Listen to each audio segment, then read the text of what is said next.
I'm going to give you one of the most important expressions that I think is in existence today. And that expression is give someone a meal and feed them for a day. Teach them how to grow their own food and feed them for life. Now, that's the philosophy or statement or what have you that this organization that we're going to interview uses in order to kind of prick the conscientiousness of the importance of food and growing food and the possibilities that exist. Watch me, the wasted possibilities that exist as it relates to growing one's own food and feeding oneself and the utilization of land and things of that nature. So lo and behold, uh, there's an organization called the Show Me Cooperative. Uh-huh. And I think it has the correct expression because it says show me.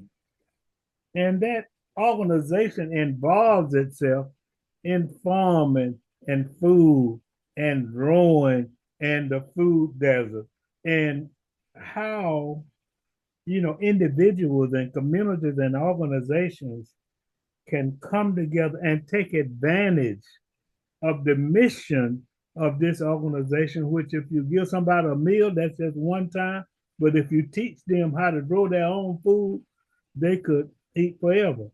Matter of fact, I want endless okra. I got an acre of land and I want to put okra all over it, Okay. and grow it myself. So this is a very, very important organization. I want to thank the individuals that we are interviewing today in the person of Ms. Chelsea McLean, who's the president and CEO of the Show Me organization. And y'all need to tell them how that spells too, because they're going to be talking about SHOWME, like show me the money, but it doesn't spell like that. Okay. And she's the president and CEO. And also, we have Dr. Miriam Williams, who's the development director for this organization. And let me just make a confession. I'm so excited about this because I'm very concerned about how young people are hungry, how seniors are hungry, how food is wasted, how there's a potential for us to grow our own food, how we could create projects in neighborhoods that were both fun and meaningful and education. So I just want to thank you all, and I marvel and am most appreciative for the opportunity to provide some exposure for this organization. And so I'm going to wind you all up, like I said. And then I know there are four pillars: schools and individuals and businesses and governments. There are all kinds of ways that people can get involved. But let me hasten to tell everybody that I mean, if your backyard is brick, you might know somebody whose backyard is dirt, and there's a formula that can be developed where you can grow your own food, save your money, it's more nourishing, it helps to address, how, the problem we are having with the economy. Just give us an overview how it started, all the programs, the initiatives, how people can get involved, the four pillars, and some of the success stories. Mr. Okay. President McLean. Thank you very much for that beautiful welcome and beautiful introduction. You are correct. Our property, our land is being misused, really. And I'm going to explain that today. So Show Me Cooperative, and Show Me is spelled SHAOME. And that's our website is SHAOME.com. This cooperative started just really as a drop in my lap from the Lord. He shared with me a video of this beautiful organization in New Zealand, and that was really the birth of Show Me Cooperative. I immediately connected with that organization and what they were doing, which is considerably different from what we're doing now, because God kind of took us and catapulted us into something completely different. But that was the birth of it. And then the concept of the food forest, God also just dropped that in my lap. That Let me explain what the food forest is for those of you who don't know. You start with a single element, which is a fruit or a nut tree, and then you plant up to 6 layers down and around and in between those trees, to create an ecosystem. So that ecosystem balances itself. You don't need to weed. It manages water, so you don't need to water after it's established.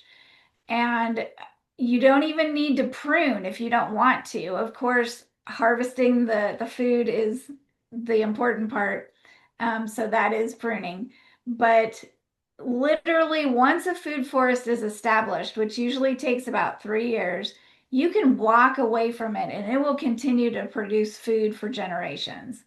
So obviously, this is the only truly sustainable way to grow food, right? Um, and that's why it will work to create food security. Because, when you're doing planting row crops, which there's nothing wrong with that, and we advocate that too if you choose. But you have to do that every year. You have to start over every year. And you have to have seeds, and you have to have lots of water, and you have to have human intervention. You have to have someone to pick the weeds and to take care of the bugs. And that none of that is a part of a food forest. So you plant the food forest and it grows and expands and creates itself, and it manages bugs and it manages water and just grows food. And everything you grow in it is perennial. So it just keeps coming back and expands and gets better. Um, in some cases, when you're initially establishing, there are plants that help to create better soil in the beginning. And then once the soil is established, those plants, they move themselves out, or you can move them out, or and replace them with things that don't need to move out. So there is a bit of that. It's not that you plant once and you're done, but you don't plant and then replant and then replant. That's not part of it. So this is why our North Star goal is to make Georgia the first food secure state in the nation, which is a lofty goal because there's currently not even a food secure city in the nation. But with this plan, we believe that it can work, and it can work fairly quickly, definitely in our lifetime. Maybe in 10 years, even we could probably see, depending on how quickly we can get going everywhere. Um, we could see it. Okay, I'm gonna interrupt you real quickly because I know people want to know this. Uh, how much land does it take? First of all, I mean, I got an acre, and suppose the person so we need to know how much land it really takes, because some people may have a small base. You got some folks retired right now. When they hear it, they jumping out their seats because they would like to start gardening, and you all got educational programs and things of that nature. So how much land would it take, and what should be the condition of that land? That secondly, now what is the limitation on vegetables? Can I grow my okra there, or can tomatoes, or cucumbers? So, what would be the product, if you please, limitation of what one can put in that food forest? And you're gonna need to explain it again, because you said, well, one thing that's mind-boggling and mind-blowing is that I hadn't thought about it, but I guess like a forest takes care of itself. I guess that's why you call it a forest. And that's why you call it a forest, because it regenerates. So you say it might take 3 years. So we need to know how much land, what products, and the timeline. Okay, perfect questions for right here. So, because we're talking about growing both horizontally and vertically, it takes much less space, much smaller footprint. So you can grow plenty of food in a quarter acre for a family, a large family. But you can start in pots on a balcony in an apartment. You don't have to have land. Wow.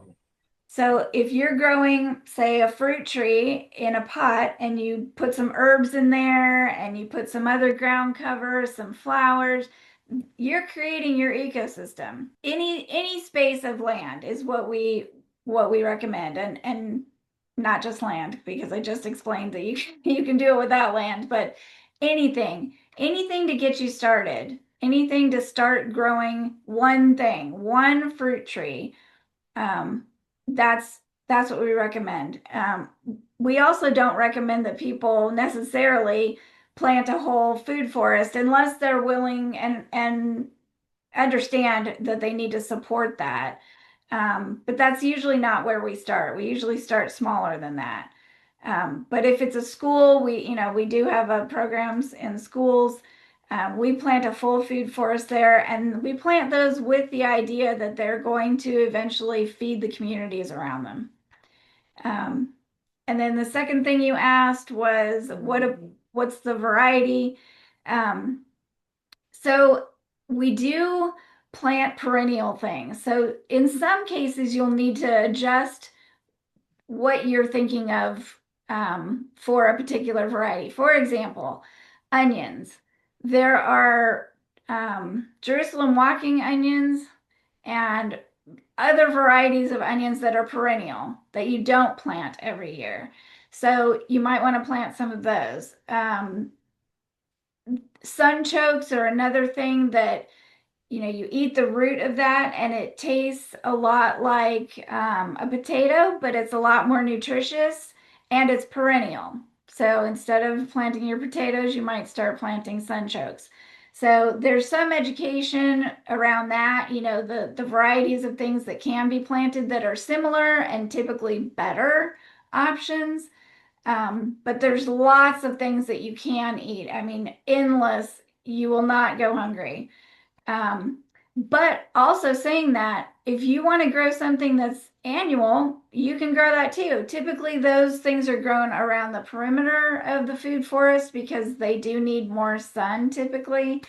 The food forest has varieties of things that can live in different levels of shade. And that's part of why there's water management. So if you do plant annual things, you do need to have additional water management that you may not need for the rest of your food forest. So that's a consideration. Dr. Williams, your responsibility as the outreach coordinator is to identify the areas and the resources and the individuals and the organizations out there and the individuals. I say that I want to keep emphasizing that, and the organizations that can be involved, that can benefit. I know you all doing it in some schools, and I just noticed that even businesses can get involved in it. I know you've got an educational program. So talk about the platforms and the vehicles that you are utilizing and the entities that you are trying to reach in your process in reaching them. You're right. My role is to build relationships in the community for Show Me and connect Show Me with the right people and the right resources, specifically financially, as well as people who have connections, people who capture our vision, places that would be ideal for a food forest or what we do. Like we said, we have schools already in line to receive our curriculum and our program. Other places are businesses. We've had some business leaders talk to us about potentially putting a food forest on their property, which would benefit their employees and their families. Churches could are well suited to have a food forest because that would then benefit the families who worship there or the community who engages there. Um, it's really endless where you could plant them, as well as like cities who want to convert some of their outdoor spaces and parks into more nourishing um, parks. We have a program for that I'm sure Miss Chelsea will expound on, but it actually meets that need of putting food forests and these food ecosystems in community areas where people can access food much more easily. Okay, let me ask you this, uh, because I know that it takes a lot of resources to try to just engage individuals because there's so many individuals, and it takes the same amount of time, to talk to a group as it does an individual. But I'm really, frankly, want to at least give, and then we'll deal with some organizations because most people, and I'm glad you mentioned churches, we can talk about other nonprofits and other organizations. So we can kind of reach out to organizations, but I do want, individuals who are interested in the concept, who's interested in the process, who's interested in the procedure and the practice, they kind of be educated to know, what can one do, or what Okay. should one do in order, because I really, Dr. Williams and Mr. I really want to prick the conscientiousness because I realize how important it is. And it's such a waste. It's such a waste. We got all this land around here, that could be feeding people. People, children are hungry. You Right. know, a matter of fact, some children who are not for lunch, they wouldn't eat. Right. Whereas if they had a garden with apples or what have you, they could eat. So how do we get that education across both individually and generally? Right. Well, let me first point out that we don't have to look for new land. This country spends billions of dollars every year on cutting grass and maintaining ornamental landscaping. So if we just turn that into food producing, areas, we're taking the same money and we're just putting it towards something that's beneficial and knocking out the food deserts and knocking out food insecurity with the same money in the same land. It seems like a no-brainer, right? So I just wanted to preface with that, but No, no, no, no. Let's pause there for a minute. Um, so you're telling me that like the city pays people to clear right of ways and things of that nature, that the amount of money that they are paying that contractor to cut that grass and throw it away, then some of that money can be utilized to set up, food forests. Exactly. Wow.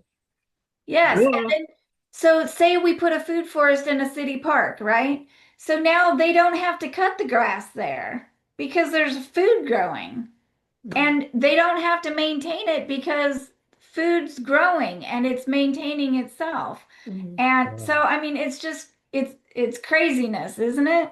That we're wasting all, we've got people who are food insecure. And by the way, if any of us are not growing enough food for our own family, we are food insecure. That's me, that's you, that's Dr. Williams. You know what I mean?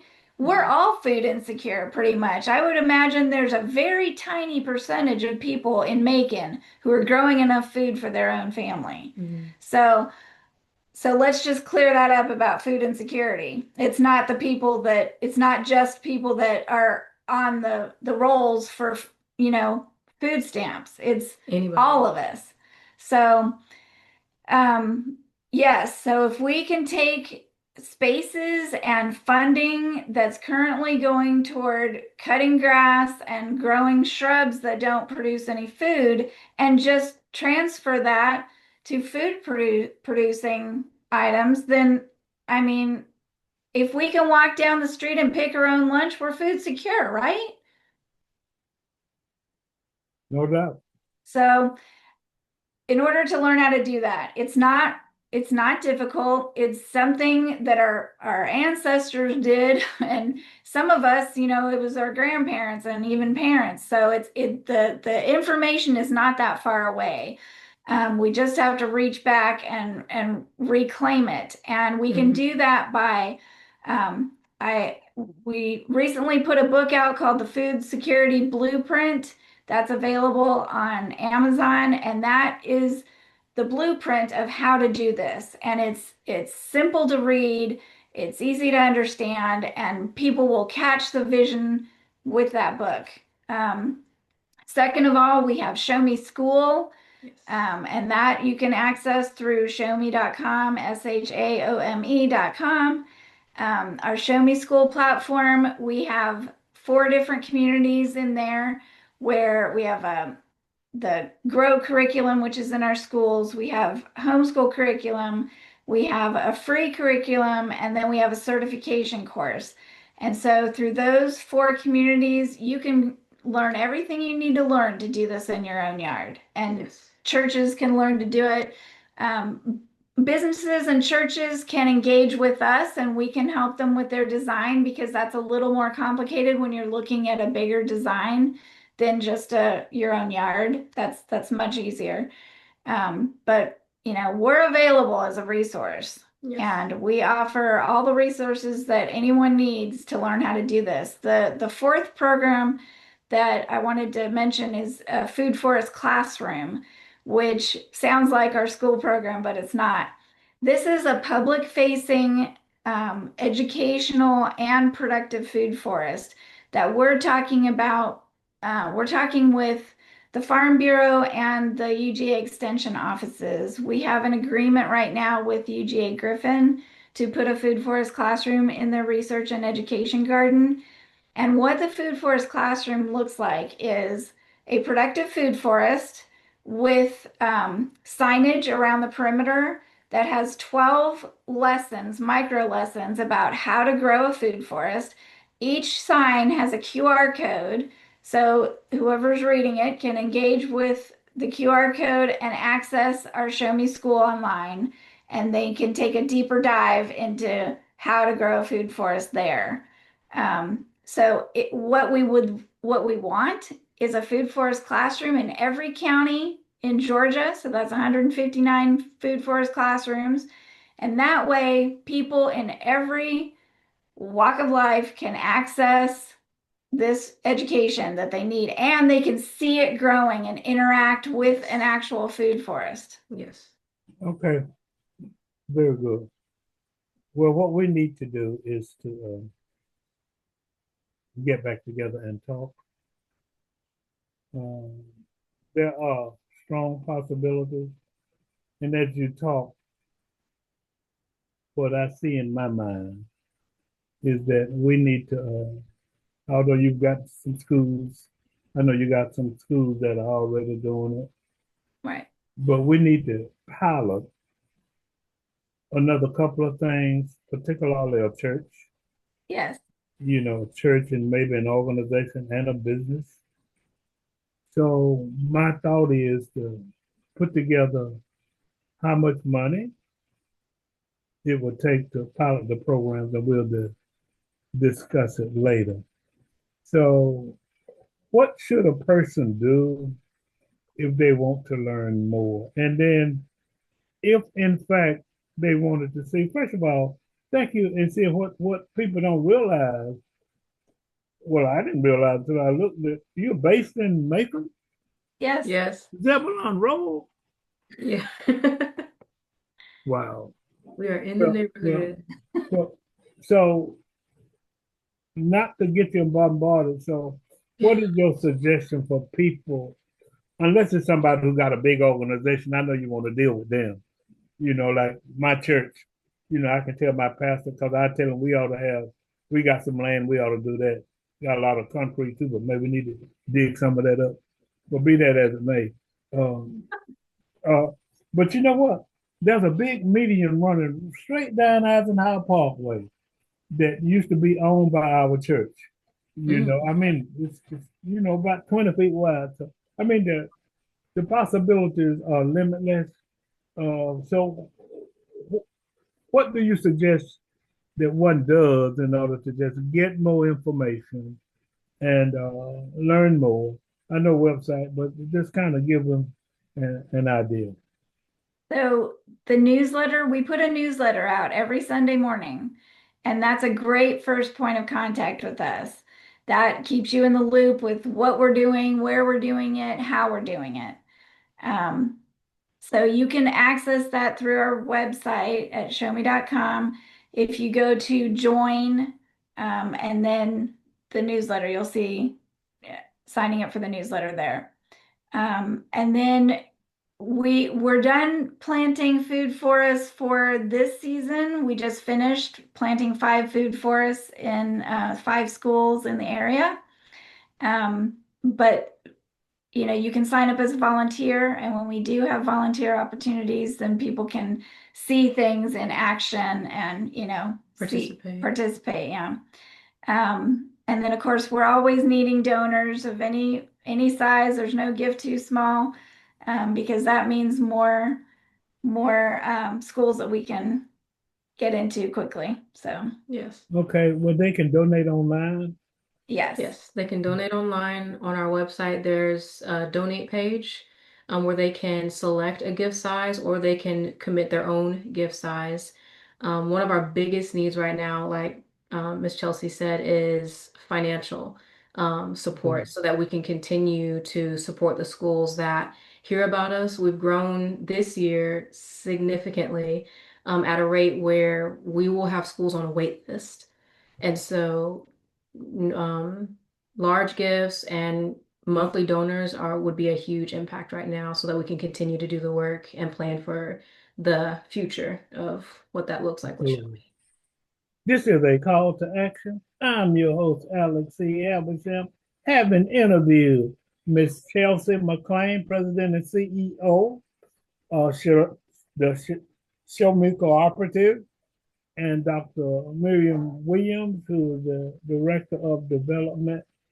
I got this series that I'm doing on TikTok, when it's called Blackonomics. Well, I'm gonna call this Foodonomics.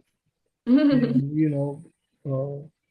Miss Chelsea say everybody is in the food desert because I mean, if you can't pick your food out the yard, then you might be what you call it, food with Food insecure. huh?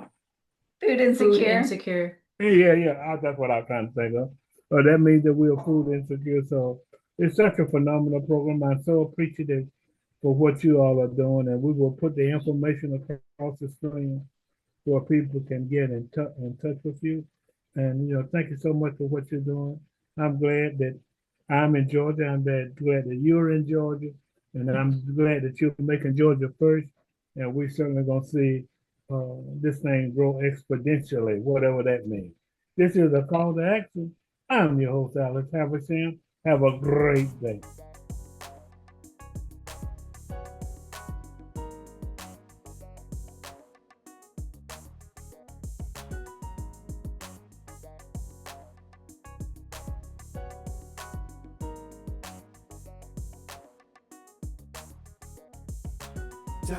www.makingblackpages.com